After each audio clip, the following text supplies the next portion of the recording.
Some Democrats finally condemning Hollywood producer Harvey Weinstein for allegations of sexual harassment against him. It has been 6 days since the New York Times published an investigative piece about Weinstein paying off his accusers. Just yesterday, Hillary Clinton released a statement, and so did former President Barack Obama, saying, quote, "Michelle and I have been disgusted by the recent reports about Harvey Weinstein. Any man who demeans and degrades women in such fashion needs to be condemned and held accountable, regardless of his wealth or status." Our Media Buzz host, Howie Kurtz, joins me, along with Fox News contributor and syndicated radio talk show host Leslie Marshall, and former presidential writer for George W. Bush and CEO of the American Majority, Ned Ryan, is also here. But Howie, I want to start with you, and I want to talk about these reports that NBC News had the story. They knew about the allegations. Ronan Farrow had done his investigative reporting with them or for them. They had the tape, and they decided not to go with the story. What do you know about that? That is absolutely true, and we know it's true because Ronan Farrow said so last night on MSNBC. Here's exactly what he said. "I walked into the door at the New Yorker," this is after NBC declined to run with this story, "with an explosively reportable piece that should have been public earlier." Now, NBC's spin, which I am not buying, is that, well, it didn't meet our high standards, and he didn't have then what he had later. But NBC had this as recently as August. New Yorker chose to publish it on the record allegations from numerous women, denied by Harvey Weinstein, we should add, but nevertheless, major embarrassment for NBC. And the tape. Scandal. And the tape. I mean, they had an actual, the tape is horrifying when you listen to it. And they had that. So it's not, you can't even say that there was no way to corroborate these stories. They had many women on the record, but the tape.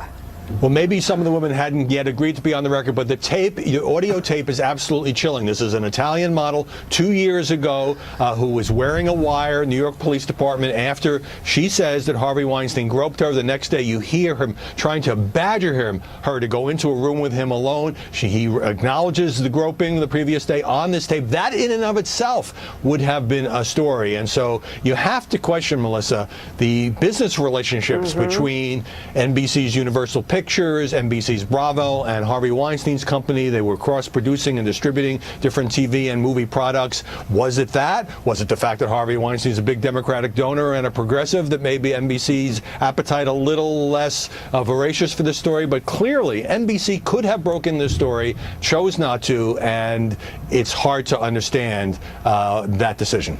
It's very hard to understand because they did have that financial relationship that you talked about there, and it's very tangled and it goes deep, and that's part of the reason Harvey Weinstein spreading his influence and his money into so many different places is part of the reason why people were reluctant to come forward. If you add then a news organization that's reluctant to come forward, even though they have a tape from the New York Police Department, it gets to be really hairy. How much pressure do you think, what happens to NBC as a result of this? Well, I mean, just to make clear, Ronan Farrow is NBC's guy, special correspondent, used to host a show on MSNBC. It's not like he's just some freelancer. So NBC, I think, enough with the blind quotes, needs to explain on the record, top executive, why it made this decision. And I think it's just a question of its reputation.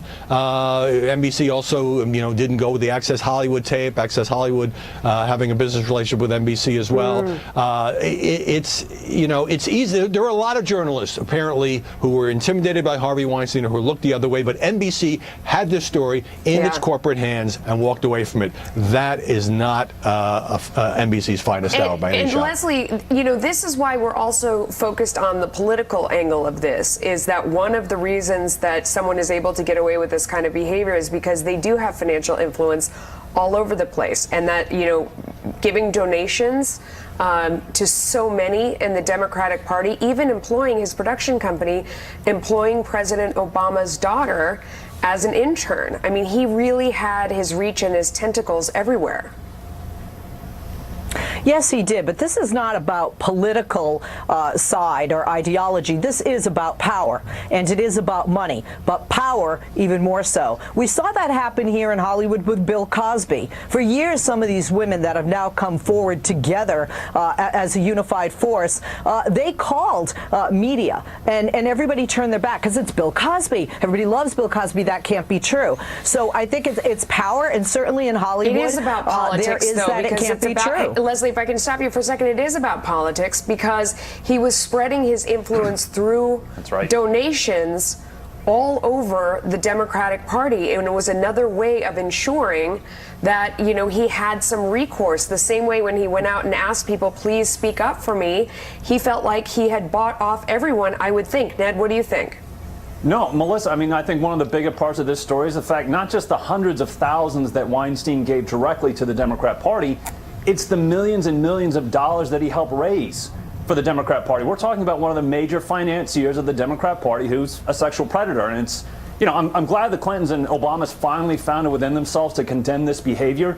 But I think one of the things that's not really being addressed is the fact that Harvey Weinstein gave over $300,000 to the DNC. They've given $30,000 of that away to other Democrats. Yeah. That's like moving money from your checking to your savings account and claiming you cleansed your hands of this money. But the bigger story, Melissa, is they still have over $270,000 of his money in their accounts. Yeah. They can't give it away. You know why? With their debt figured in September, the DNC only had $2.7 million. So you're seeing this is at a very bad time for the Democrat Party. They are struggling financially. And now you have one of their major financiers who, it turns out, is a sexual predator. Leslie, do you think that this eventually reveals more of the predators that are out there? I know they still exist in news. I know that they exist across the entertainment industry. They certainly exist in music. There is so much damage, and then there's the collateral damage as well. The Weinstein Company was my book publisher. I know many hard-working people at that company who are now sitting there going, now what? They didn't know. They had a career. They worked hard. I mean, that's additional collateral damage beyond the people who obviously are the biggest victims, who are the actual first-hand victims. But the damage is so great. I mean, have we gotten to a point where we're going to start rooting these people out?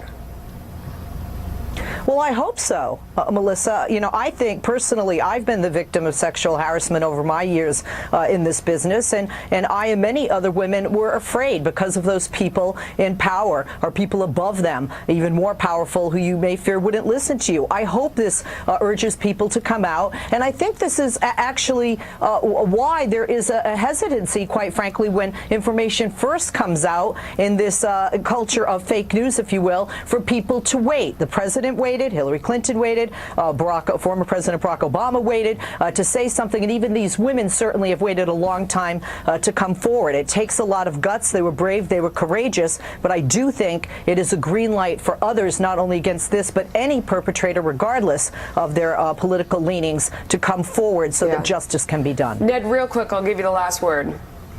No, I think in some ways this is a microcosm of what took place in 2016. People were sick of a ruling class, of a protected class of people, whether it was D.C., New York, or Hollywood, and they're just rejecting this this elitism where they all protected each other, and it turns out they're nothing but a bunch of big hypocrites. So I think, you know, again, this is why 2016 happened, and I hope we'll see more of this being revealed and people rejecting it. Okay. Thanks to all three of you. Thanks, Melissa. Thank you, Melissa.